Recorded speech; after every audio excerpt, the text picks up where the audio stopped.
연금만 축내는 사람이에요. 아내의 목소리가 식탁 위로 떨어졌습니다. 차가운 칼날처럼. 딸 수진이 숨을 멈췄고 사위 준혁이 젓가락을 놓았어요. 5살 손주 지우만이 천진하게 물었죠. 할아버지, 왜 집에만 있어? 38년을 기관사로 살았습니다. 1분, 10초도 어기지 않고 시간을 지켰어요. 수백 명의 생명을 책임지며 달렸죠. 그런 제가 이제는 식탁 위에서 투명인간이 됐습니다. 아내의 말 한마디에 존재가 지워지는 사람. 퇴직 후 열나흘, 저는 깨달았어요. 자유가 아니라 쓸모없음을 받은 거라고. 하지만 아내는 몰랐습니다. 제 주머니 속 스톱워치가 아직도 째깍거리고 있다는 걸. 그리고 그 시간이 곧 폭발할 거라는 걸. 아침 6시 15분. 알람이 울리기 전에 눈이 떠졌습니다. 38년 동안 몸에 밴 시간이었죠. 천장을 보다가 오른손으로 옆을 더듬었지만 아내는 이미 일어난 뒤였습니다. 베개 시세 남은 체온도 없었어요. 거실로 나가니 아내는 소파에 앉아 휴대전화를 보고 있었습니다. 화면 속에서 누군가의 웃음소리가 새어나왔어요. 아내의 입가에도 옅은 미소가 걸려 있었습니다.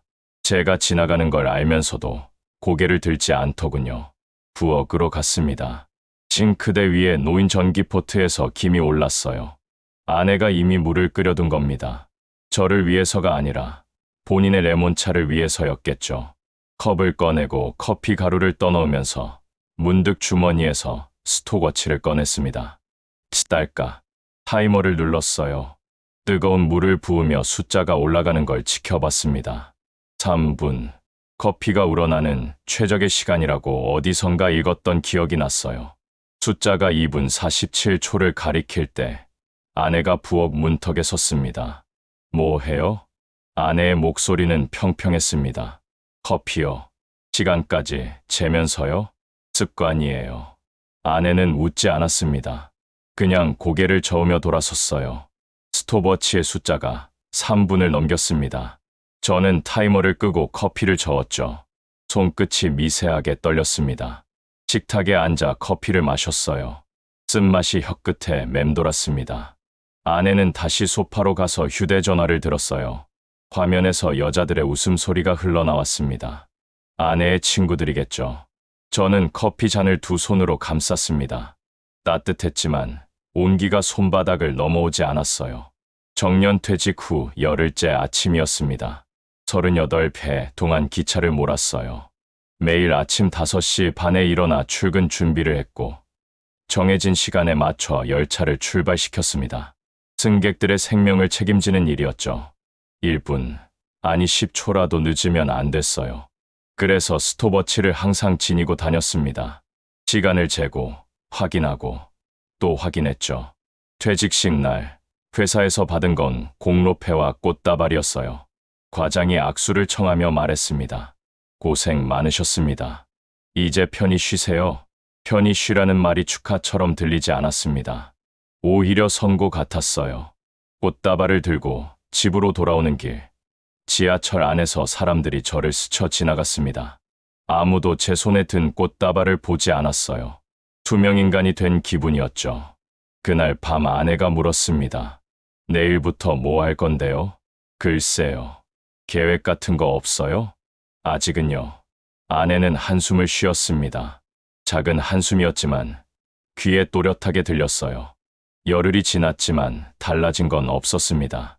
아침에 일어나고 커피를 마시고 텔레비전을 보다가 점심을 먹고 또 텔레비전을 봤어요. 아내는 요가 수업에 가거나 친구들을 만났습니다. 저녁 6시쯤 돌아와서는 간단히 저녁을 차렸죠. 그리고 우리는 말없이 밥을 먹었어요. 냉장고를 열었습니다. 안쪽 선반에 도시락통이 놓여 있었어요. 빈 통이었습니다. 예전엔 아내가 새벽마다 도시락을 싸줬었죠. 김밥이나 주먹밥, 달걀말이 같은 걸 넣어줬어요. 출근길 기관차 안에서 그걸 먹으면 하루가 시작되는 기분이었습니다. 이제 그 통은 비어 있었어요. 저는 도시락통을 꺼내 들었습니다. 플라스틱 뚜껑에 작은 긁힌 자국들이 보였어요. 세월의 흔적이었죠. 손가락으로 자국을 쓰다듬다가 다시 냉장고에 넣었습니다. 아내의 휴대전화에서 알림음이 울렸어요. 아내가 화면을 보며 미소 지었습니다. 언니들이 다음 주에 제주도 간대요. 그래요? 나도 갈까 봐요. 아내가 제 얼굴을 희끗 쳐다봤습니다. 뭔가 반응을 기대하는 눈빛이었어요. 저는 고개를 끄덕였습니다. 좋겠네요. 아내의 미소가 사라졌어요.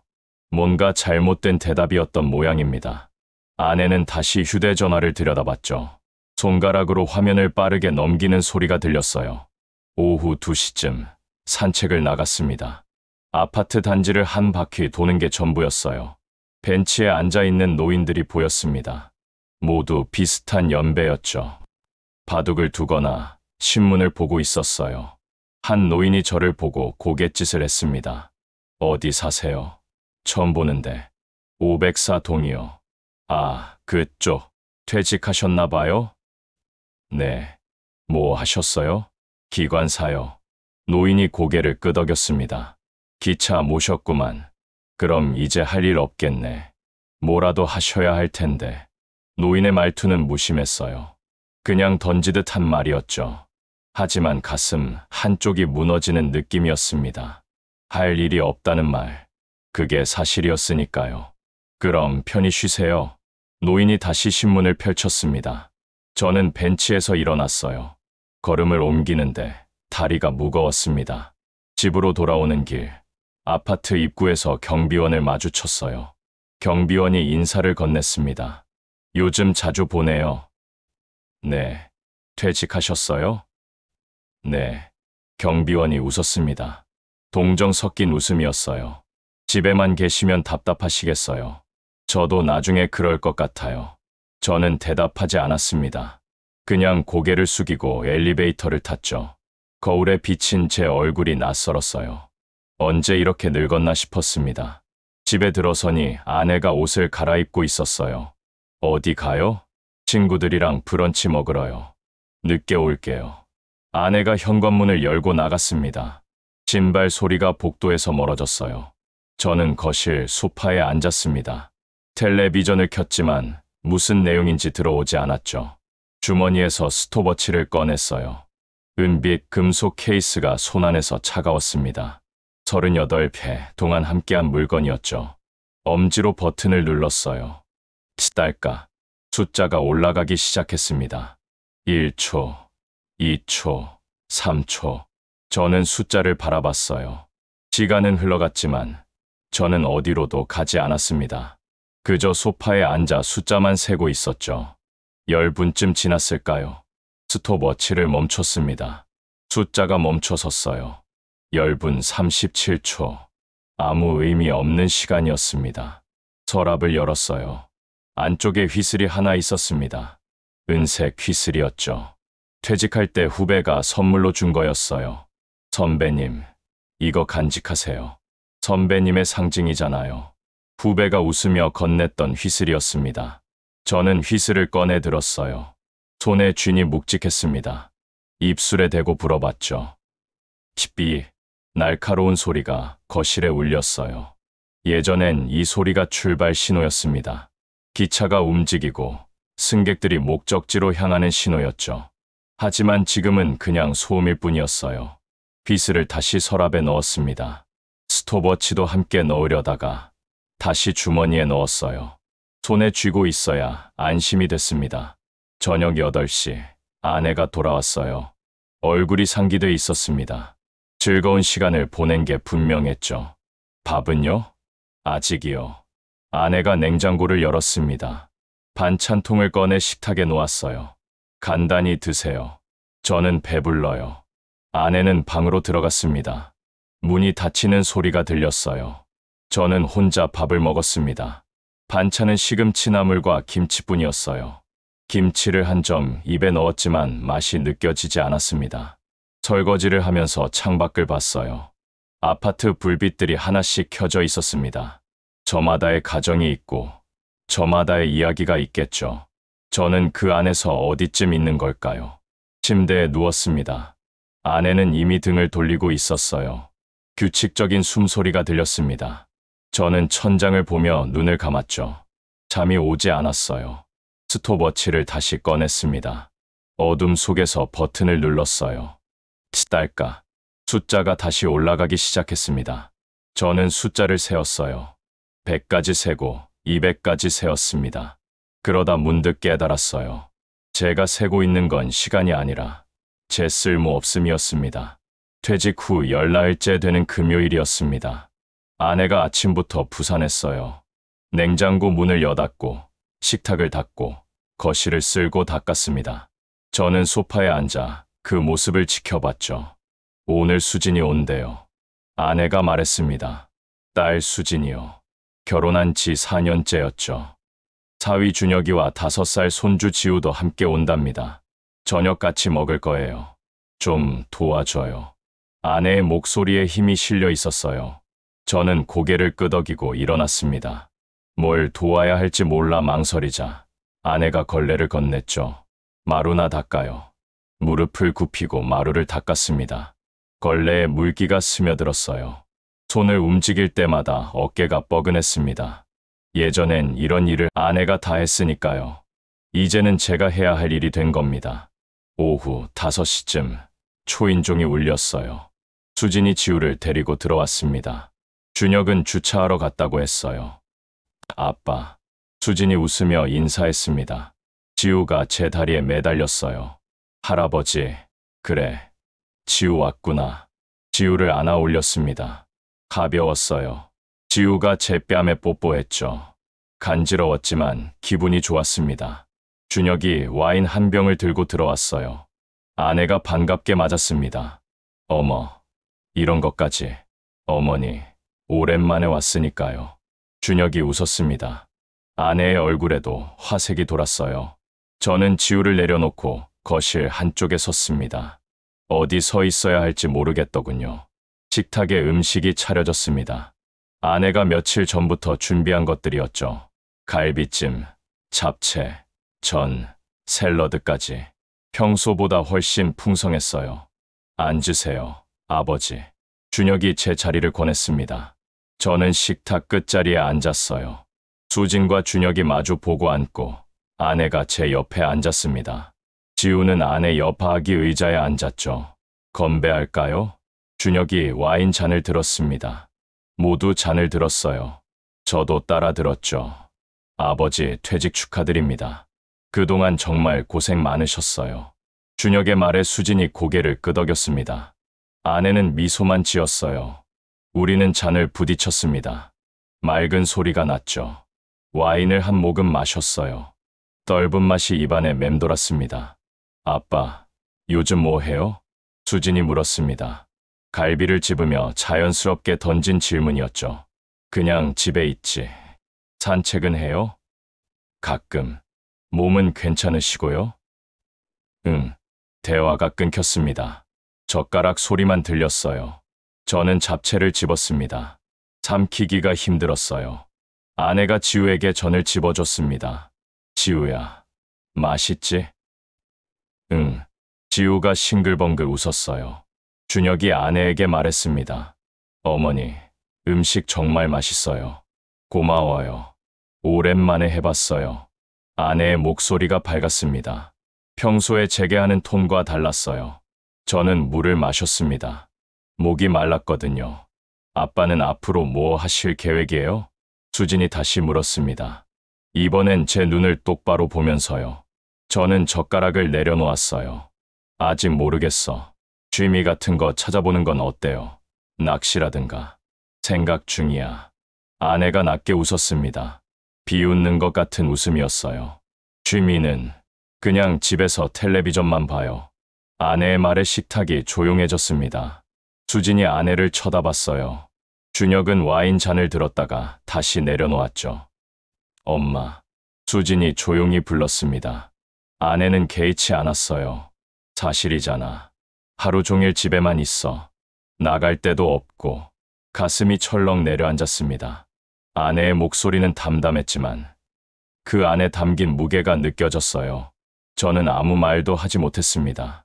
그래도 엄마, 아빠 쉬시는 거잖아요. 수진이 중재하듯 말했습니다. 아내가 고개를 저었어요. 쉬는 게 아니라 그냥 있는 거지. 연금만 축내는 사람이에요. 연금만 축내는 사람. 그 말이 귓가에 울렸습니다. 식탁 위에 음식들이 흐릿하게 보였어요. 손이 떨렸습니다. 젓가락을 쥔 손에 힘이 들어갔죠. 어머니, 그런 말씀은. 준혁이 난처한 표정으로 말을 꺼냈지만 아내는 듣지 않았어요. 뭐가 잘못됐어요? 사실을 말하는 건데. 38년 동안 일했으면 이제 뭔가 해야지. 그냥 축 처져서 집에만 있으면 어떡해요. 저는 아내를 봤습니다. 아내도 저를 봤어요. 아내의 눈에는 원망이 가득했습니다. 쌓여있던 감정이 터져 나온 거였죠. 엄마, 그만해요. 수진이 목소리를 높였습니다. 지우가 놀라서 엄마를 쳐다봤어요. 왜 집에만 있어요? 지우가 물었습니다. 어린아이의 순진한 질문이었죠. 하지만 그 질문이 가슴을 찔렀어요. 할아버지, 왜 집에만 있어? 심심하지 않아? 지우가 고개를 갸웃거렸습니다. 큰 눈망울로 저를 바라봤어요. 저는 입술을 열었지만 목소리가 나오지 않았습니다. 지우야, 밥 먹어. 수진이 지우의 주의를 돌렸습니다. 지우는 다시 밥을 먹기 시작했어요. 하지만 식탁의 공기는 이미 얼어붙었습니다. 저는 젓가락을 놓았어요. 더 이상 먹을 수가 없었습니다. 아내는 아무렇지 않다는 듯 갈비를 집었어요. 준혁은 와인을 마셨고 수지는 지우를 돌봤습니다. 화장실 좀. 저는 자리에서 일어났습니다. 식탁을 빠져나와 화장실로 갔어요. 문을 닫고 변기 뚜껑을 내려앉았습니다. 손으로 얼굴을 감쌌죠. 연금만 축내는 사람. 아내의 말이 머릿속에서 맴돌았어요. 틀린 말은 아니었습니다. 저는 정말 아무것도 하지 않았으니까요. 집에 있고, 먹고, 자고, 또 있었죠. 쓸모가 없었어요. 세면대에 손을 짚고 거울을 봤습니다. 거울 속 제 얼굴은 초라했어요. 눈가에 주름이 깊게 패여 있었고, 입꼬리는 처져 있었습니다. 이게 나인가 싶었죠. 물을 틀어 얼굴을 씻었어요. 차가운 물이 뺨을 타고 흘렀습니다. 수건으로 얼굴을 닦으며 심호흡했죠. 다시 나가야 했어요. 식탁으로 돌아왔을 때 분위기는 조금 풀려 있었습니다. 준혁이 회사 이야기를 하고 있었어요. 수진이 맞장구를 쳤죠. 아내는 지우에게 과일을 깎아주고 있었습니다. 저는 자리에 앉았어요. 아무도 제게 말을 걸지 않았습니다. 저도 말하지 않았죠. 투명인간이 된 기분이었어요. 식사가 끝나고 수진 가족이 돌아갔습니다. 현관에서 수진이 제 손을 잡았어요. 아빠, 엄마 말 너무 신경 쓰지 마세요. 수진의 눈에 걱정이 어렸습니다. 저는 고개를 끄덕였어요. 괜찮아. 아빠가 행복하면 돼요. 뭘 하든. 수진이 제 손을 꼭 쥐었습니다. 따뜻했어요. 하지만 그 온기도 곧 사라졌죠. 수진이 손을 놓고 현관문을 나섰으니까요. 문이 닫혔습니다. 아내는 설거지를 시작했어요. 저는 거실에 서 있었습니다. 할 일이 없었죠. 설거지 도와드릴까요? 아내가 대답하지 않았어요. 그냥 물을 틀어놓고 그릇을 닦았습니다. 저는 방으로 들어갔어요. 책상 서랍에서 낡은 공책을 꺼냈습니다. 일기장이었어요. 몇 년 동안 쓰지 않았던 거였죠. 펜을 들고 오늘 날짜를 적었습니다. 2025년 10월 17일. 손이 떨렸어요. 글씨가 삐뚤어졌습니다. 저는 한참을 망설이다가 한 줄을 적었어요.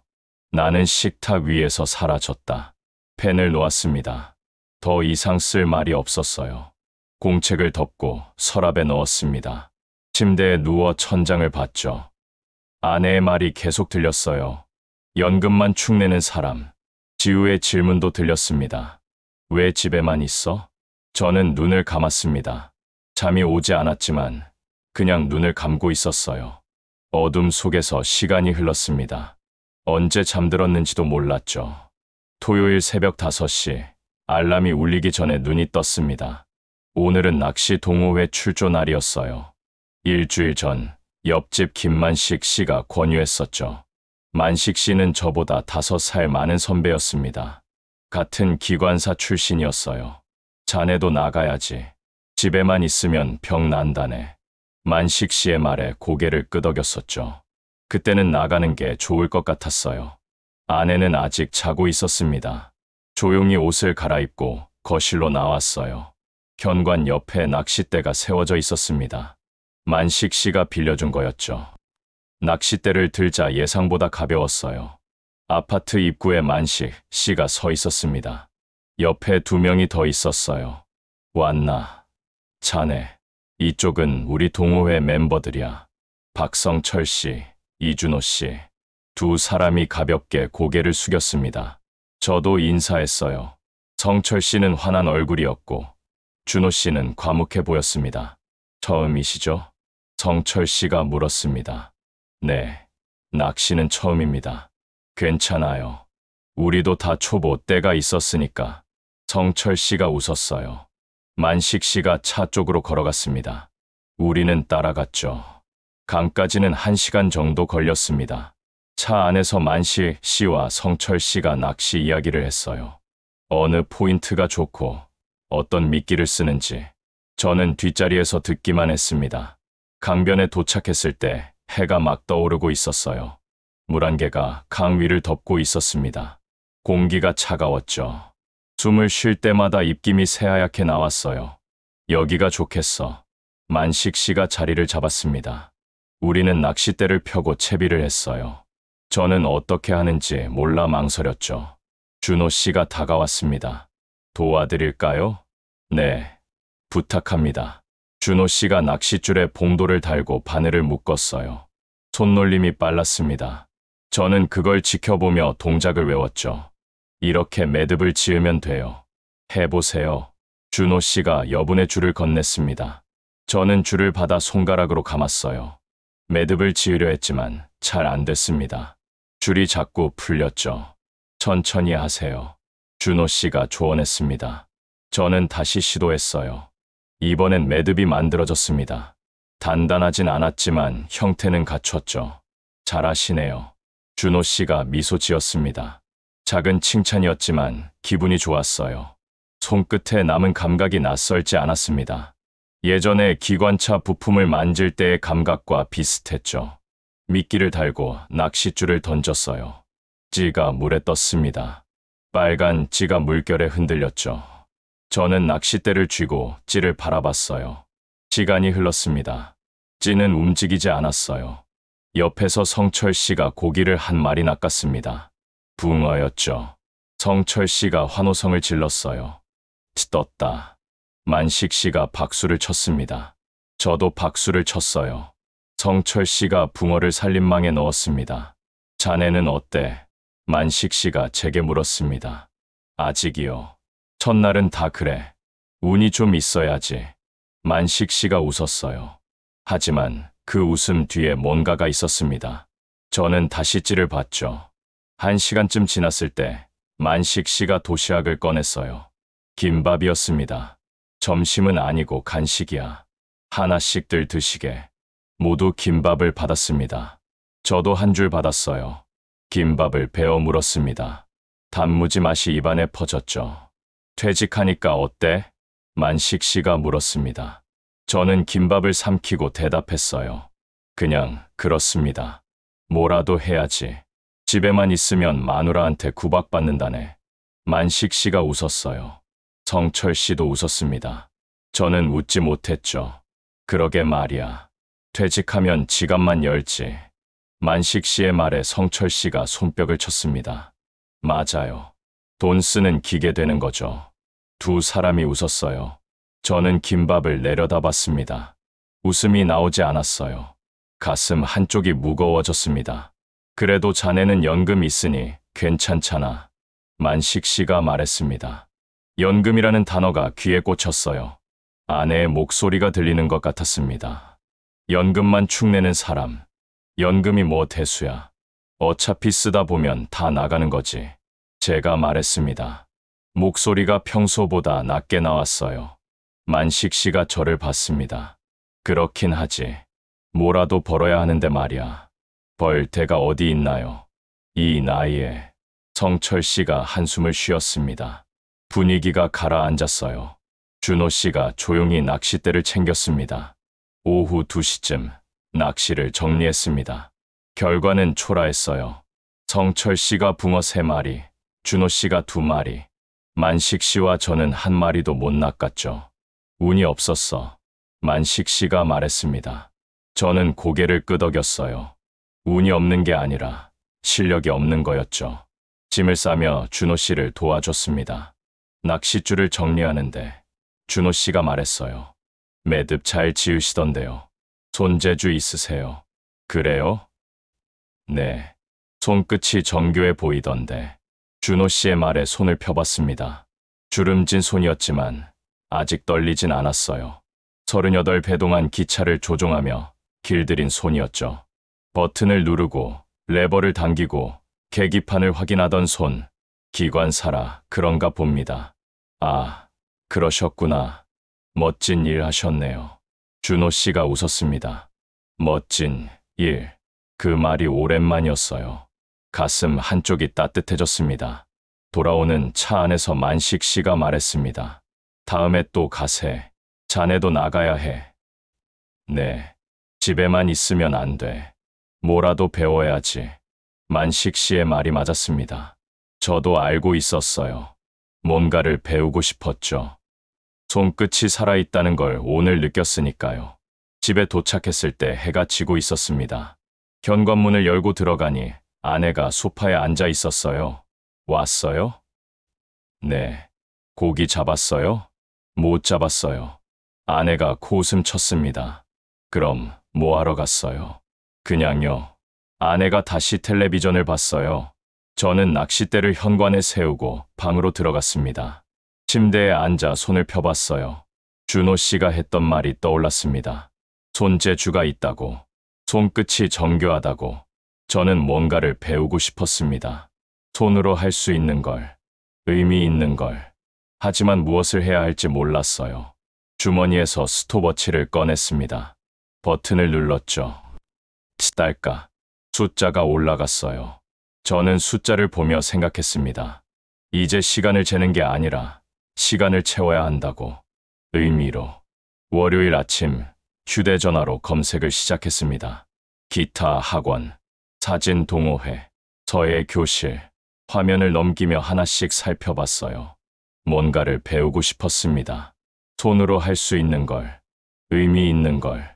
기타 학원 광고가 눈에 들어왔어요. 사진 속 사람들이 기타를 치며 웃고 있었습니다. 행복해 보였죠. 전화번호를 눌렀어요. 네, 음악의 집입니다. 밝은 목소리가 들렸습니다. 기타 배우고 싶은데요. 나이가 어떻게 되세요? 60입니다. 잠시 침묵이 흘렀어요. 짧은 침묵이었지만 불편했습니다. 아, 네, 가능하세요. 수업료는 한 달에 12만 원이고요. 기타는 따로 구입하셔야 해요. 기타는 얼마 정도 하나요? 입문용은 40만 원 정도 하세요. 52만 원. 첫 달에만 그 정도였어요. 전화를 끊었습니다. 아내의 얼굴이 떠올랐죠. 50만 원을 쓰겠다고 하면 뭐라고 할까요? 다음은 사진 동호회였습니다.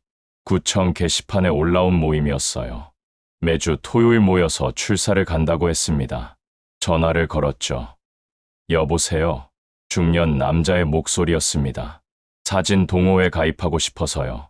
아, 좋습니다. 카메라 있으세요? 아니요. 그럼 구입하셔야 하는데 입문용으로 80만 원 정도면 괜찮은 거 살 수 있어요. 80만 원. 저는 감사하다고 말하고 전화를 끊었어요. 한숨이 나왔습니다. 소파에 앉아 휴대전화를 내려다봤어요. 화면이 꺼졌습니다. 검은 화면에 제 얼굴이 희미하게 비쳤죠. 지친 얼굴이었어요. 아내가 장을 보고 돌아왔습니다. 현관에서 신발을 벗으며 물었어요. 뭐 해요? 그냥요. 아내가 부엌으로 갔습니다. 장바구니에서 채소와 고기를 꺼내 냉장고에 넣었어요. 저는 일어나서 부엌으로 갔습니다. 여보. 왜요? 배우고 싶은 게 있어요. 아내가 냉장고 문을 닫고 저를 봤습니다. 뭐요? 기타요. 아니면 사진이나. 아내의 눈썹이 올라갔어요. 갑자기요? 집에만 있으면 안 될 것 같아서요. 그건 그런데 돈은 있어요? 돈. 그 말이 목을 막았습니다. 저는 아무 말도 하지 못했어요. 기타 배우는데 얼마나 들어요? 한 달에 12만 원이요. 기타 값은 40만 원 정도. 아내가 고개를 저었습니다. 50만 원 넘게 들여서 얼마나 하실 건데요? 작심삼일로 끝날 거면서 해보려고요. 해봐요. 해봐. 그런데 그 돈으로 뭘 할 수 있는지 아세요? 우리 생활비 한 달치예요. 아내의 목소리가 날카로웠습니다. 저는 입을 다물었어요. 연금 받는다고 마음대로 쓸 수 있는 줄 아세요? 병원비도 나가고 관리비도 나가고 다 돈이에요. 아내가 돌아섰습니다. 부엌을 나가며 한마디 더 던졌어요. 하고 싶으면 돈 벌어서 하세요. 방문이 닫혔습니다. 저는 부엌에 혼자 남았어요. 싱크대에 손을 짚고 창밖을 봤습니다. 회색 하늘이 보였죠. 다음 날 다시 검색을 시작했습니다. 이번엔 무료를 찾았어요. 무료 강좌, 무료 동호회. 화면을 넘기다가 구청 공고를 발견했습니다. 어르신 서예 교실. 매주 수요일 오전 10시. 무료. 서예. 붓으로 글씨를 쓰는 거였죠. 해본 적은 없었지만 돈이 들지 않았습니다. 구청 전화번호를 눌렀어요. 네, 문화센터입니다. 서예 교실 신청하고 싶습니다. 연세가 어떻게 되세요? 60입니다. 아, 대상 연령이세요. 이름이랑 연락처 주세요. 이름과 번호를 알려줬습니다. 간단했어요. 돈도 들지 않았죠. 수요일 10시까지 오시면 됩니다. 붓이랑 먹물, 종이는 센터에서 준비해드려요. 감사합니다. 전화를 끊고 달력을 봤어요. 수요일까지 이틀 남았습니다. 가슴이 조금 두근거렸죠. 아내에게 말했습니다. 저의 교실 다니기로 했어요. 아내가 텔레비전을 보다가 고개를 돌렸어요. 저예요? 네, 무료예요. 먹물 튀면 책임질 거예요? 아내가 코웃음 쳤습니다. 저는 대답하지 않았어요. 그냥 고개를 끄덕이고 방으로 들어갔습니다. 수요일 아침 구청으로 향했습니다. 걸어서 15분 거리였어요. 문화센터는 2층에 있었습니다. 복도를 따라 걷다가 서예 교실이라고 적힌 문을 찾았죠. 문을 열고 들어가니 5명이 앉아 있었어요. 모두 비슷한 연배였습니다. 앞쪽에 선생님으로 보이는 분이 서 있었죠. 어서 오세요. 새로 오셨어요? 네. 여기에 앉으세요. 선생님이 빈자리를 가리켰습니다. 저는 자리에 앉았어요. 책상 위에 붓과 먹물, 화선지가 놓여 있었습니다. 오늘은 기본 획부터 시작할게요. 일자 획이요. 선생님이 붓을 들었습니다. 먹물을 적셔 종이에 선을 그었어요. 곱고 굵은 선이었죠. 천천히 따라 해보세요. 저는 붓을 들었습니다. 생각보다 가벼웠어요. 먹물에 담갔죠. 검은 물이 붓 끝에 스며들었습니다. 종이에 붓을 댔어요. 선을 그었습니다.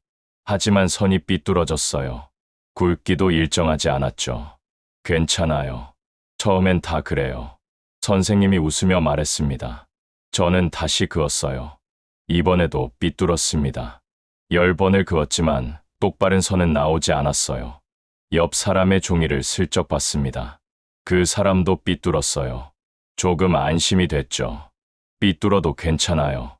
삐뚤하면 고치면 되니까. 선생님의 말이 귀에 들렸습니다. 삐뚤하면 고치면 된다. 그 말이 마음에 남았어요. 1시간 수업이 끝났습니다. 손에 먹물이 묻어 있었어요. 화장실에서 씻었지만 완전히 지워지지 않았습니다. 손톱 밑에 검은 자국이 남았죠. 집으로 돌아오는 길, 편의점 앞을 지나갔습니다. 유리창에 구인 공고가 붙어 있었어요. 심야 아르바이트, 시간당 10,000원. 걸음을 멈췄습니다. 공고를 자세히 읽었어요. 밤 11시부터 새벽 7시까지. 주 3일. 나이 제한 없음.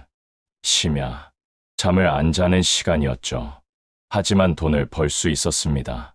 아내의 말이 떠올랐어요. 하고 싶으면 돈 벌어서 하라고. 편의점 문을 열고 들어갔습니다. 카운터에 젊은 남자가 서 있었어요. 손님, 뭐 찾으세요?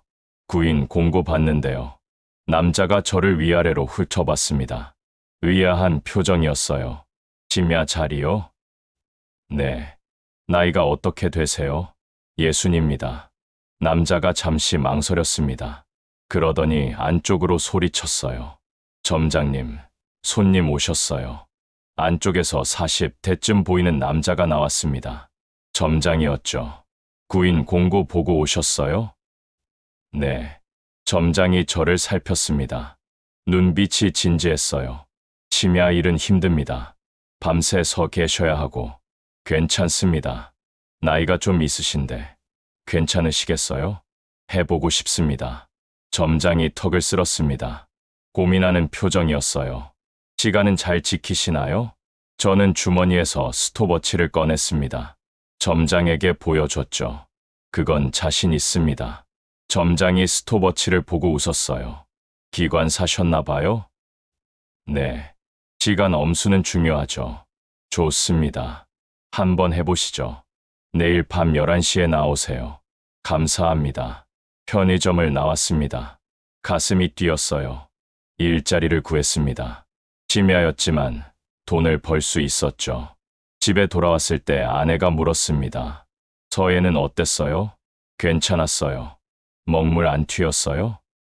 네. 아내가 다시 텔레비전을 봤어요. 저는 방으로 들어가 침대에 누웠습니다. 천장을 보며 생각했죠. 내일부터 일을 시작한다고. 돈을 벌 수 있다고. 그러면 뭔가 배울 수 있다고. 스톱워치를 꺼내 버튼을 눌렀습니다. 딸까. 숫자가 올라가기 시작했어요. 이제 시간은 제 편이 될 거였습니다. 편의점 첫 근무 사흘째 되던 날 아침, 어지러움이 찾아왔습니다. 새벽 7시에 퇴근해서 집에 돌아왔어요. 현관문을 열고 들어서는데 천장이 빙글 돌았습니다. 벽을 짚고 겨우 신발을 벗었죠. 아내는 아직 자고 있었어요. 침대에 누웠습니다. 눈을 감았지만 어지러움은 가시지 않았어요. 속이 메스꺼웠죠. 심장이 빠르게 뛰었습니다. 정오쯤 눈을 떴어요. 몸이 무거웠습니다. 일어나 거실로 나갔죠. 아내가 소파에 앉아 있었어요. 이제 일어났어요? 네. 얼굴이 안 좋아 보이는데. 아내가 제 얼굴을 봤습니다. 걱정하는 표정은 아니었어요. 그냥 확인하는 정도였죠. 괜찮아요. 거짓말이었습니다. 괜찮지 않았어요. 머리가 지끈거렸고 눈앞이 흐릿했습니다. 밥 먹어요? 아니요. 아내가 더 묻지 않았어요. 저는 부엌으로 가서 물을 마셨습니다. 찬물이 목을 타고 내려갔죠. 조금 나아진 것 같았어요. 오후 2시, 동네 병원으로 갔습니다. 접수를 하고 기다렸어요. 30분쯤 지나 이름이 불렸습니다. 진료실에 들어갔어요. 의사가 모니터를 보다가 고개를 돌렸습니다. 어디가 불편하세요? 어지럽고 머리가 아픕니다. 언제부터요? 오늘 아침부터요. 의사가 혈압을 쟀습니다. 팔에 밴드를 감고 공기를 넣었어요. 조이는 느낌이 불편했죠. 혈압이 높네요. 148에 92. 의사가 말했습니다. 경계 수치라고 했어요. 요즘 스트레스 받으세요? 조금요. 운동은 하시고요? 별로요. 의사가 고개를 끄덕였습니다. 규칙적으로 생활하세요. 걷기 운동하시고, 그리고 의미 있는 일을 하세요. 의미 있는 일. 그 단어가 귀에 꽂혔어요. 의미 있는 일이요? 네. 사람은 목적이 있어야 합니다. 특히 은퇴 후엔 더 그래요. 뭐라도 하셔야 해요. 의사가 처방전을 끊었습니다. 저는 처방전을 받아들고 진료실을 나왔어요. 의미 있는 일. 저는 편의점 일을 하고 있었지만 그게 의미 있는 일인가 싶었죠. 약국에서 약을 받았습니다. 혈압약이었어요. 하루에 한 알씩 먹으라고 했습니다. 집으로 돌아오는 길, 꽃집 앞을 지나갔어요. 진열장에 화려한 꽃들이 놓여 있었습니다. 발걸음이 멈춰졌죠. 꽃집 안에 여자가 한 명 있었어요. 40대쯤 보였습니다. 꽃을 다듬고 있었죠. 저는 문을 열고 들어갔어요. 어서 오세요. 여자가 웃으며 인사했습니다. 구경해도 될까요? 네. 편하게 보세요. 저는 진열대를 따라 걸었어요. 장미, 백화, 국화, 이름 모를 꽃들도 많았습니다. 색깔이 선명했죠. 꽃 좋아하세요? 여자가 물었습니다. 잘 모르지만 보니까 좋네요. 저도 그랬어요. 처음엔 잘 몰랐는데 배우면서 좋아지더라고요. 여기서 일하세요? 아니요, 배우는 중이에요. 플로리스트 준비하고 있어요. 여자가 가위로 장미 줄기를 잘랐습니다. 능숙한 손놀림이었어요. 나이 들어서 시작하셨어요? 제가 물었습니다. 여자가 고개를 들었어요. 45에 시작했어요. 늦었다고 생각했는데 해보니까 괜찮더라고요. 힘들진 않으세요? 힘들죠. 근데 재밌어요. 두 번째 인생 같아요. 두 번째 인생. 그 말이 가슴을 울렸습니다. 꽃 한 송이 사가실래요? 괜찮아요. 그냥 봤어요. 저는 꽃집을 나왔습니다. 밖으로 나오니 햇빛이 눈부셨어요. 두 번째 인생이라는 말이 머릿속에 맴돌았죠.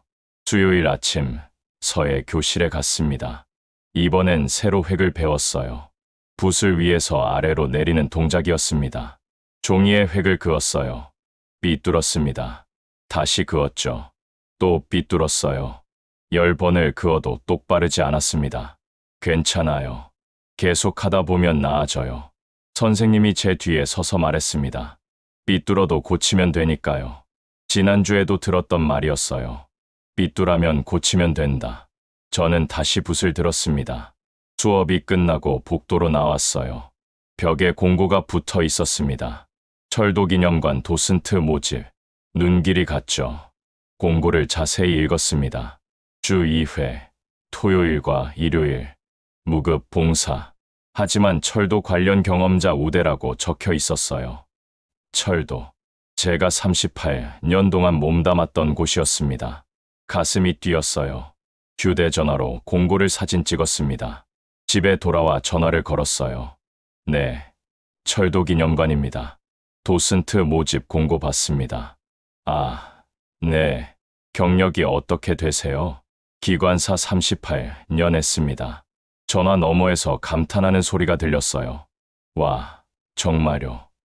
그럼 완벽하시네요. 면접 보러 오실 수 있으세요? 네. 내일 오후 2시 어떠세요? 좋습니다. 전화를 끊었습니다. 손이 떨렸어요. 기쁨인지 긴장인지 알 수 없었죠. 그날 밤 편의점 근무를 했습니다. 손님이 별로 없었어요. 카운터에 서서 시계를 봤습니다. 새벽 2시였죠. 문이 열리며 대학생으로 보이는 남자가 들어왔어요. 라면 코너로 갔다가 과자 코너로 갔습니다.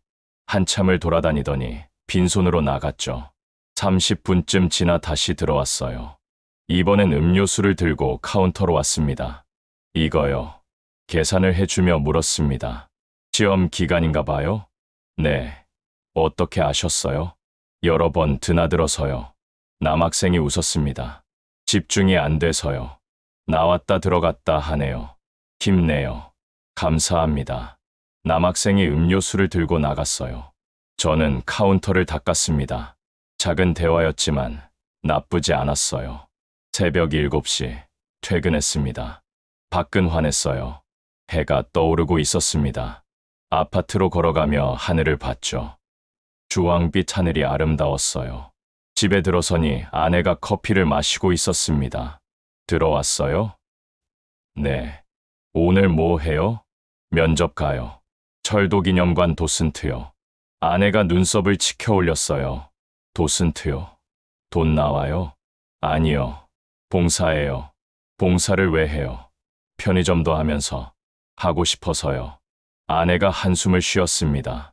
마음대로 하세요. 아내가 방으로 들어갔어요. 저는 소파에 앉았습니다. 피곤했지만 잠이 오지 않았어요. 오후에 면접이 있었으니까요. 정오에 일어나 샤워를 했습니다. 옷을 갈아입고 거울을 봤어요. 수척한 얼굴이었지만 눈빛은 살아 있었습니다. 철도기념관으로 향했습니다. 지하철을 타고 새 정거장을 갔어요. 기념관은 역에서 가까웠습니다. 건물 안으로 들어갔어요. 로비에 오래된 기관차가 전시돼 있었습니다. 가슴이 뭉클했죠. 손을 뻗어 기관차를 만졌어요. 차가운 철이 손에 닿았습니다. 2층 사무실로 올라갔어요. 문을 두드렸습니다. 들어오세요. 40대 여자가 책상에 앉아 있었어요. 면접 보러 왔습니다. 아, 기관사 하셨던 분이시죠? 앉으세요. 자리에 앉았습니다. 여자가 이력서를 보며 물었어요. 38년이나 하셨네요. 어떤 노선 담당하셨어요? 경부선이요. 나중엔 호남선도 했습니다. 사고는 없으셨고요? 네. 여자가 고개를 끄덕였습니다. 완벽하세요. 저희가 찾던 분이에요. 토요일, 일요일 오후 2시부터 5시까지 가능하세요? 네. 그럼 이번 주 토요일부터 시작하시죠. 감사합니다. 면접은 10분 만에 끝났어요. 밖으로 나오니 다리에 힘이 풀렸습니다. 벤치에 앉아 숨을 고르며 생각했어요.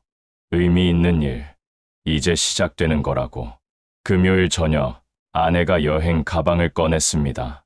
거실 한가운데 가방을 펼쳐놓고 옷을 넣기 시작했어요. 저는 소파에 앉아 그 모습을 지켜봤습니다. 언제 출발해요? 내일 아침 8시 비행기요. 아내가 대답했습니다. 시선은 가방에 고정된 채였죠. 얼마나 갈 건데요? 일주일이요. 세부 갔다가 보울 들를 거예요. 일주일. 아내와 일주일을 떨어져 지내는 겁니다. 가슴 한쪽이 텅 빈 것 같았어요. 하지만 동시에 이상한 해방감도 느껴졌죠. 잘 다녀와요. 혼자 밥은 챙겨 먹고요. 아내가 말했습니다. 걱정하는 투는 아니었어요. 그냥 확인하는 정도였죠. 그날 밤, 잠이 오지 않았습니다. 침대에 누워 천장을 봤어요. 아내는 옆에서 규칙적으로 숨을 쉬고 있었습니다. 문득 생각이 떠올랐어요. 원룸을 구하면 어떨까? 혼자 사는 거죠. 아내와 떨어져서 가슴이 두근거렸습니다. 두려움인지 기대인지 알 수 없었어요. 하지만 그 생각이 머릿속을 떠나지 않았습니다. 토요일 새벽, 아내가 떠났습니다. 택시를 부르고 가방을 끌고 나갔어요. 문이 닫히는 소리가 들렸습니다. 저는 창가로 가서 내려다봤어요. 아내가 택시에 올라탔습니다. 차가 출발했죠. 꼬리등이 멀어져 갔어요. 혼자 남은 집은 조용했습니다. 시계 소리만 들렸어요. 저는 거실을 천천히 걸었습니다. 소파에 앉아 휴대전화를 꺼냈죠. 부동산 앱을 열었어요. 원룸을 검색했습니다. 역 근처, 보증금 1,000만 원 이하. 몇 개가 떴어요. 그중 하나를 눌렀습니다. 10평, 보증금 500만 원, 월세 40만 원. 사진을 봤어요. 좁았지만 깔끔해 보였습니다. 부동산에 전화를 걸었어요. 네, 부동산입니다. 원룸 매물 보고 전화했습니다. 아, 네. 언제 보러 오실 수 있으세요? 지금 가능한가요? 지금요? 네, 괜찮습니다. 30분 후에 현장에서 봬요. 전화를 끊고 옷을 갈아입었습니다. 현관문을 열고 나서며 뒤를 돌아봤어요. 25년을 산 집이었습니다. 하지만 이제 제 집 같지 않았죠. 원룸은 역에서 도보 10분 거리였어요. 오래된 빌라 2층이었습니다. 부동산 중개인이 먼저 와 있었어요. 여기입니다. 문을 열고 들어갔어요. 좁았습니다. 현관에서 방까지 서너 걸음이면 닿았죠. 하지만 창문으로 햇빛이 들어왔어요. 부엌은 싱크대 하나가 전부였습니다. 화장실은 작았지만 깨끗했어요. 벽에 곰팡이 자국이 조금 있었지만 견딜만 했습니다. 어떠세요? 중개인이 물었습니다. 여기로 할게요. 오늘 계약하시겠어요? 네. 중개인이 놀란 표정을 지었어요. 하지만 곧 웃으며 말했습니다. 알겠습니다. 사무실로 가시죠.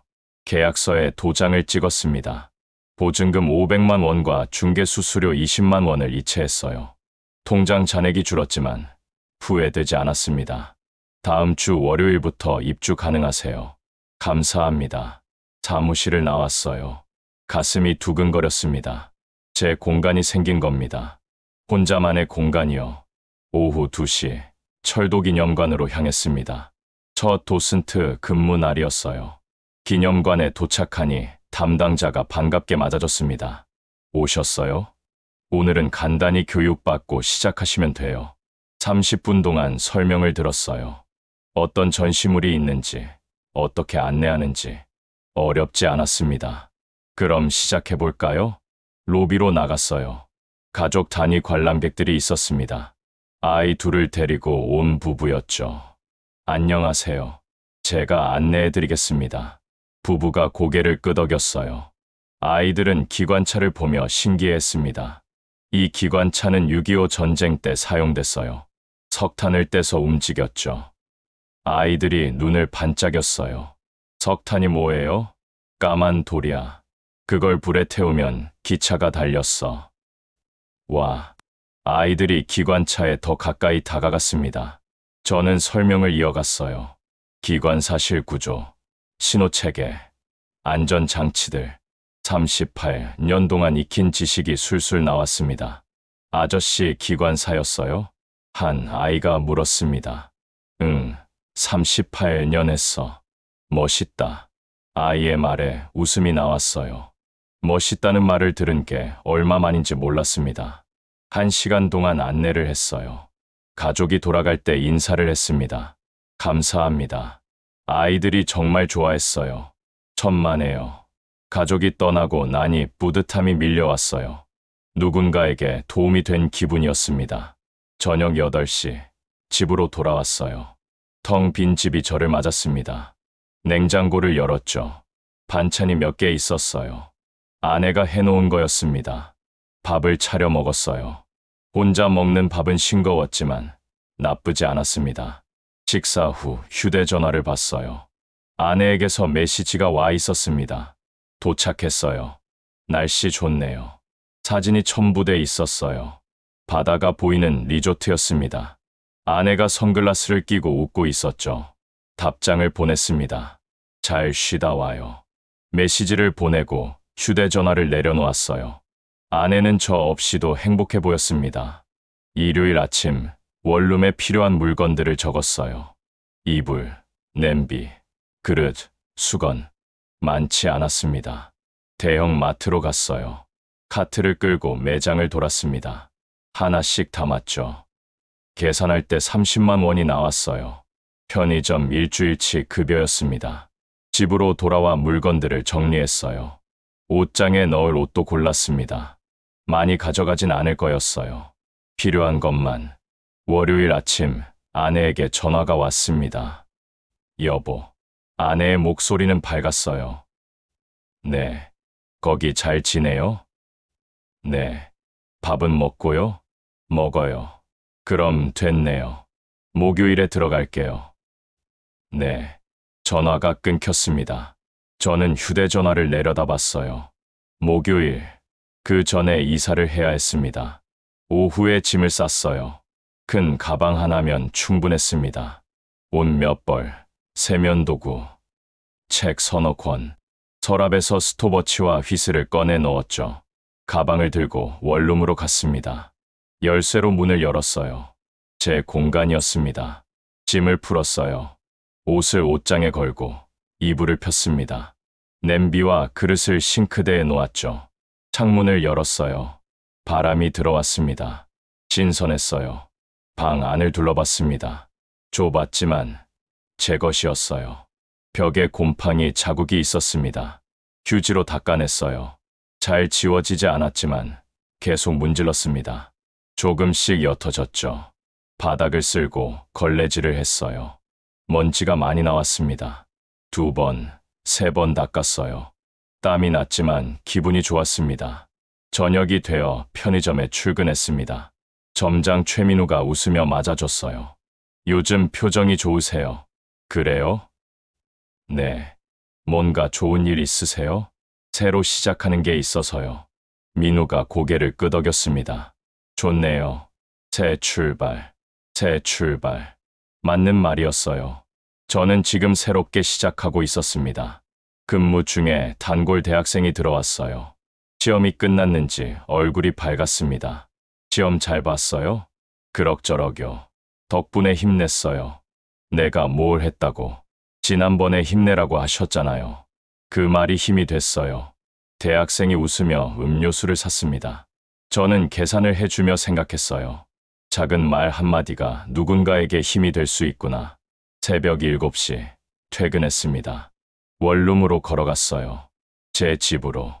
열쇠로 문을 열고 들어갔습니다. 이불에 누웠어요. 낯선 천장이었지만 편안했습니다. 눈을 감았죠. 잠이 스르르 왔어요. 화요일 밤 11시 편의점 문을 열고 들어갔습니다. 민우가 카운터에서 손을 흔들었어요. 오늘 저 먼저 가볼게요.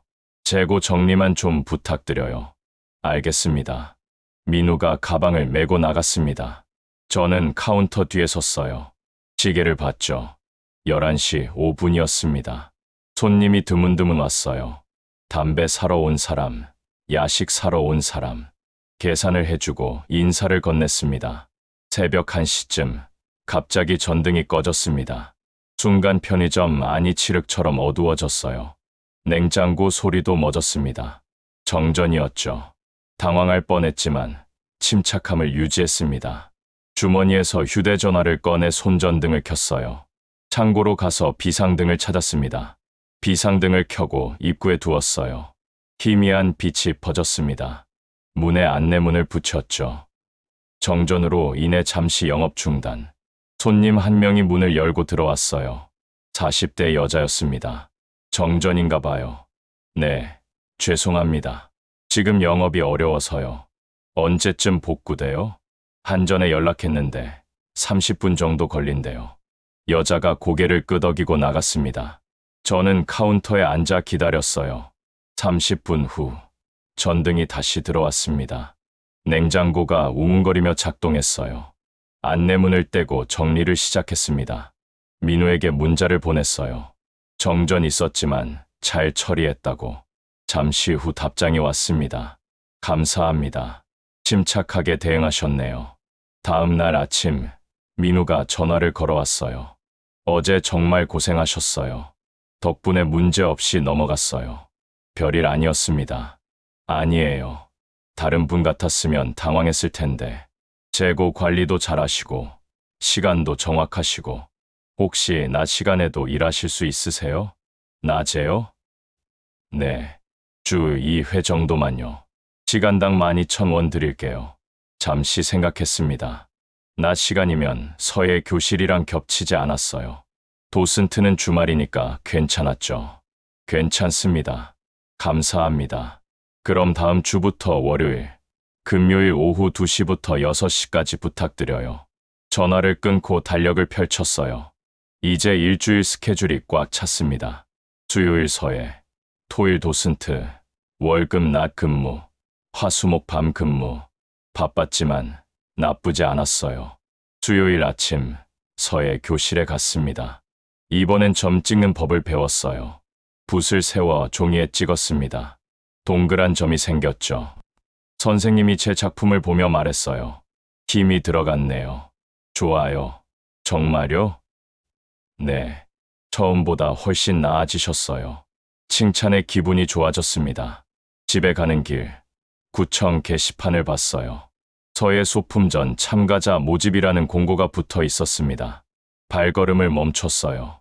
소품전, 작품을 전시하는 거였습니다. 할 수 있을까 싶었지만 도전해보고 싶었어요. 다음 주 수요일 선생님에게 물었습니다. 소품전에 참가하고 싶은데요. 오, 좋죠. 작품 하나 준비하세요. 한 글자나 두 글자 정도면 돼요. 무슨 글자가 좋을까요? 의미 있는 글자요. 본인한테 중요한 거. 집에 돌아와 생각했습니다. 의미 있는 글자. 무엇이 저에게 중요할까요? 시간. 그 단어가 떠올랐어요. 38년 동안 제게 시간은 전부였습니다. 시간을 지키고, 시간을 재고, 시간에 쫓겼죠.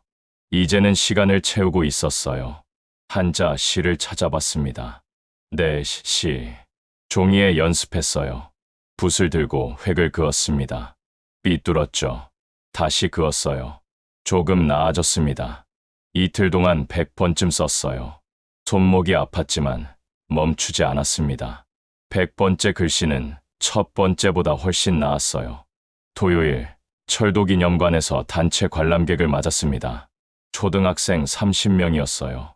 안녕하세요, 여러분. 아이들이 웅성거렸습니다. 선생님이 조용히 하라고 했죠. 오늘은 기차에 대해 배울 거예요. 기차는 어떻게 움직일까요? 한 아이가 손을 들었어요. 전기요? 맞아요. 요즘 기차는 전기로 달려요. 하지만 옛날 기차는 석탄으로 달렸어요. 아이들이 신기해했습니다. 저는 기관차 앞으로 갔어요. 이 기차를 운전할 때는 신호를 봐야 해요. 신호가 초록색이면 출발, 빨간색이면 정지. 휘슬을 꺼냈습니다. 서랍에서 가져온 거였어요. 그리고 이걸 불면 출발한다는 뜻이에요. 휘슬을 불었습니다. 삐, 날카로운 소리가 울렸어요. 아이들이 박수를 쳤습니다. 한번 불어볼 사람. 아이들이 손을 들었어요. 저는 한 아이에게 휘슬을 건넸습니다. 아이가 불었죠. 소리가 울렸어요. 아이가 환하게 웃었습니다. 1시간 동안 설명을 했어요. 아이들은 열심히 들었습니다. 질문도 많았죠. 아저씨는 기차 운전 무섭지 않았어요? 처음엔 무서웠어. 하지만 익숙해지니까 괜찮더라. 저도 기관사 되고 싶어요. 열심히 공부하면 될 수 있어. 아이가 고개를 끄덕였습니다. 저는 그 모습을 보며 뿌듯함을 느꼈어요. 관람이 끝나고 선생님이 다가왔습니다. 정말 잘 설명해 주셨어요. 아이들이 좋아했어요. 감사합니다. 다음에 또 부탁드려도 될까요? 물론이죠. 기념관을 나서며 하늘을 봤어요. 파란 하늘이 펼쳐져 있었습니다. 바람이 상쾌했죠. 월요일 오후 아내에게서 전화가 왔습니다. 내일 들어가요. 알겠어요. 집에 계세요? 아니요. 밖에 있어요. 밖에요? 어디?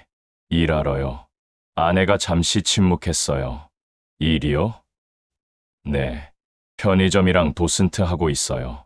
갑자기요? 전에 말했잖아요. 아내가 한숨을 쉬었습니다. 내일 얘기해요. 전화가 끊겼어요. 저는 휴대전화를 주머니에 넣었습니다. 내일 아내를 만나야 했죠. 그리고 말해야 했어요. 따로 살겠다고. 가슴이 두근거렸습니다. 두려움과 해방감이 뒤섞였어요.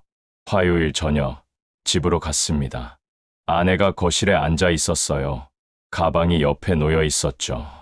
왔어요? 아내가 말했습니다. 목소리가 차가웠어요. 네, 앉아요. 소파에 앉았습니다. 아내가 저를 봤어요. 이야기 좀 해요. 네. 일 시작했다고요? 네. 왜요? 뭔가 해야 할 것 같아서요. 아내가 코웃음 쳤습니다. 지금까지 안 하다가 갑자기요? 늦었지만 시작했어요. 아내가 팔짱을 꼈어요. 그래서요? 뭐가 달라졌어요? 저는 숨을 깊이 들이쉬었습니다. 따로 살고 싶어요. 아내의 눈이 커졌어요. 뭐라고요? 원룸 구했어요. 거기서 살려고요. 아내가 웃었습니다. 비웃는 웃음이었어요. 미쳤어요? 아니요. 진심이에요. 나이 60에 혼자 산다고요? 네. 아내가 일어섰습니다. 방으로 들어가더니 문을 쾅 닫았어요. 저는 소파에 앉아 있었습니다. 떨렸지만 후회되지 않았어요. 말했으니까요. 제 결정을. 3주가 흘렀습니다. 원룸 생활에 익숙해졌어요. 아침에 일어나 커피를 내리고 서예 연습을 했습니다. 오후엔 편의점에서 일하고 밤엔 도슨트를 하거나 잠을 잤죠. 아내와는 연락이 끊겼습니다. 전화도 문자도 없었어요. 저도 먼저 연락하지 않았죠. 토요일 오후 철도기념관 도슨트를 마치고 나왔습니다. 로비에서 한 가족이 제게 다가왔어요. 정말 재밌었어요. 감사합니다. 아버지가 웃으며 말했습니다. 아들이 제 손을 잡았어요. 할아버지, 나중에 또 와도 돼요? 그럼 언제든지 와. 아이가 환하게 웃었습니다. 가족이 돌아가는 모습을 보며 가슴이 따뜻해졌어요. 밖으로 나오니 해가 지고 있었습니다. 주황빛 하늘이 아름다웠어요. 벤치에 앉아 쉬었습니다. 휴대전화가 울렸어요. 수진이었습니다. 아빠. 응. 어디 계세요? 철도기념관이야. 거기서 뭐 해요? 도슨트 해.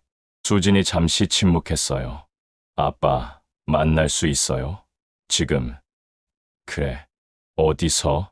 기념관 앞 카페요. 30분 후에요. 전화가 끊겼습니다. 저는 벤치에서 일어나 카페로 향했어요. 카페에 먼저 도착해 커피를 주문했습니다. 창가 자리에 앉아 기다렸죠. 20분쯤 지나 수진이 들어왔어요. 혼자였습니다. 아빠. 수진이 앉았습니다. 얼굴이 상기돼 있었어요. 커피 마실래? 아니요. 괜찮아요. 수진이 가방에서 서류 봉투를 꺼냈습니다. 테이블 위에 놓았어요. 엄마가 주래요. 봉투를 열었습니다. 협의 이혼 신청서였어요. 아내의 서명이 이미 돼 있었죠. 엄마가 변호사 만났대요. 그랬구나. 아빠는 괜찮으세요? 수진의 목소리가 떨렸습니다. 저는 고개를 끄덕였어요. 괜찮아. 정말요? 응. 수진이 눈물을 글썽였습니다. 제가 뭘 잘못한 건가요? 내가 잘못한 게 아니야. 그런데 왜 이렇게 됐어요? 저는 수진의 손을 잡았습니다. 사람은 변해. 엄마도, 나도. 이제 각자 길을 가는 거야. 아빠가 행복하면 돼요. 뭘 하든. 수진이 예전에 했던 말을 반복했어요. 저는 웃었습니다.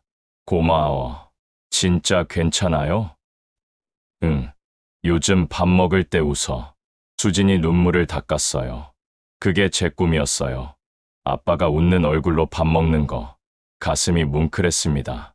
저는 수진의 손을 꼭 쥐었어요. 이제 그래. 웃으면서 먹어.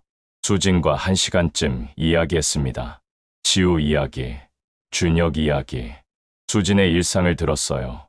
오랜만에 딸과 편하게 대화하는 기분이었죠. 카페를 나서며 수진이 물었습니다. 서류 언제 드릴까요? 다음 주에 줄게. 네. 수진이 차에 올랐습니다. 손을 흔들며 떠났어요. 저는 그 모습을 보다가 원룸으로 돌아갔습니다. 책상에 앉아 서류를 펼쳤어요. 협의 이혼 신청서, 재산 분할, 위자료. 모든 게 적혀 있었습니다. 아내가 요구하는 건 합리적이었어요. 펜을 들고 서명란을 봤습니다. 손이 떨리지 않았어요.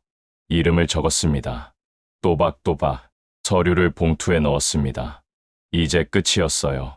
25년의 결혼이 종이 한 장으로 정리됐습니다. 창문을 열었어요. 밤바람이 들어왔습니다. 시원했죠. 별이 보였어요. 드문드문 빛나고 있었습니다. 일요일 오전, 구청 문화센터로 갔습니다. 저의 소품전 날이었어요. 전시실에 작품들이 걸려 있었습니다. 저는 제 작품을 찾았어요. 가운데 걸려 있었습니다. 선생님이 다가왔어요. 잘 썼어요. 힘이 느껴져요. 감사합니다. 숨을 고른 사람의 글씨예요. 숨을 고른 사람. 맞는 말이었습니다. 저는 이제 숨을 고르고 있었어요. 관람객들이 들어왔습니다. 제 작품 앞에서 멈춘 사람이 있었어요. 윤혜란이었습니다. 꽃집에서 봤던 그 여자였죠. 안녕하세요. 혜란이 웃으며 인사했습니다. 안녕하세요. 이 작품 쓰신 거예요? 네. 좋네요. 시간. 겹겹의 시간이 느껴져요. 겹겹의 시간. 정확한 표현이었어요. 플로리스트 준비는 어떻게 됐어요? 제가 물었습니다. 혜란이 웃었어요. 다음 달에 시험 봐요. 떨리지만 재밌어요. 잘 되길 바랄게요. 감사합니다. 선생님도 새로운 시작하시는 것 같아요. 그렇죠. 늦었지만요. 늦은 건 없어요. 시작하면 되는 거죠. 혜란이 다른 작품을 보러 갔습니다. 저는 제 작품을 다시 봤어요. 삐뚤지만 제 것이었습니다. 월요일 저녁 편의점에서 일하고 있었습니다. 단골 대학생이 들어왔어요. 아저씨, 왔어? 이거요. 대학생이 봉투를 건넸습니다. 초콜릿이 들어 있었어요. 뭐야? 이거? 감사 표시요. 시험 잘 봤거든요. 내가 뭘 했다고. 힘내라고 하셨잖아요. 그 말 덕분에 힘냈어요.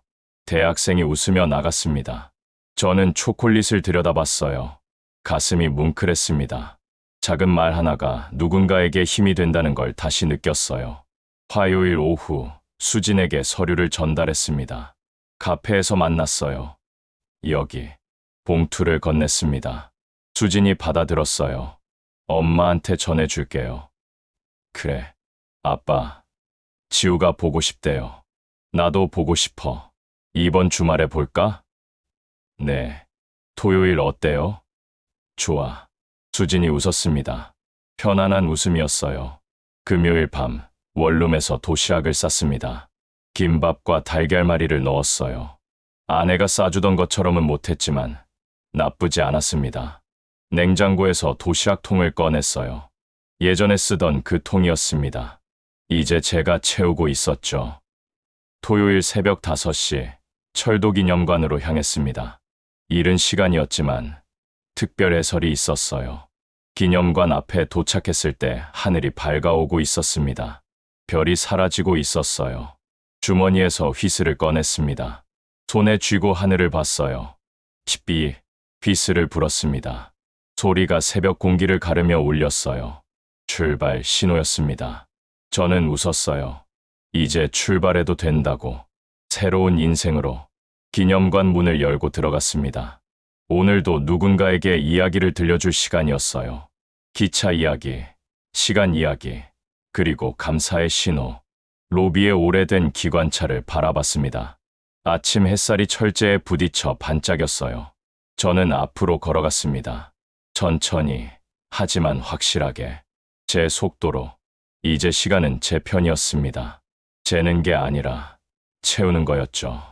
의미로, 웃음으로, 그리고 작은 감사들로. 저는 준비를 시작했습니다. 오늘 만날 사람들을 위해, 그리고 내일의 저를 위해. 출발 신호는 이미 울렸으니까요. 인생은 정년으로 끝나지 않았습니다. 단지 새로운 노선이 시작될 뿐이었어요. 누군가에겐 늦었다고 할 나이에 주인공은 처음으로 제 시간표를 만들고 있었습니다. 삐뚤어도 괜찮았어요. 고치면 되니까요. 60의 아침은 30의 아침보다 조용했지만 더 단단했습니다. 이제 우리는 압니다. 진짜 출발은 모든 걸 내려놓고 난 뒤에 시작된다는 걸. 그리고 가장 의미 있는 여행은 언제나 혼자서 첫 발을 내딛는 것부터라는 걸. 당신도 지금 어딘가의 식탁에서 투명 인간이 되어 있나요? 그렇다면 기억하세요. 시간은 당신 편입니다. 재는 게 아니라 채우는 거예요. 의미로, 웃음으로, 그리고 작은 감사들로.